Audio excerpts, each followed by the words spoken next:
गणो खाके खाकेवाडी हरचरीतून खाकेवाडी ज्या दिवशी पाऊस व वारा सुटला त्याच्यामुळे आंब्याची फांदी वारीवर पडली। आम्ही कॉन्ट्रॅक्ट वारमनजवळ केलं, वारमन येऊन गेला, परंतु त्याने काय परत फिरकलाच नाही। आज जवळजवळ 35 घरं काळोखात आहेत।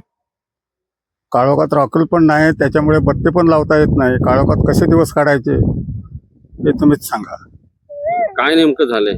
वाऱ्यामुळे आंब्याची टाळी पडली, त्याच्यामुळे काय आलं? त्याच्यामुळे वारी तुटल्या। माझे नाव संदीप शंकर खाके, राहणार हरचिरी चिंचवाडी खाकेवाडी। आज जवळजवळ 5-6 दिवस झाले, लाईट नाही। झाडाची फांदी पडल्यामुळे आज सर्व 35 कुटुंब आज या अंधारामध्ये आहेत। आणि मेन म्हणजे शाळेचे विद्यार्थी यांना अभ्यास करायला पण भरपूर प्रॉब्लेम होत आहे। तर लवकरात लवकर याचा शहानिशा करून लाईट लवकरात लवकर चालू करावी अशी आमची सर्वांना विनंती आहे।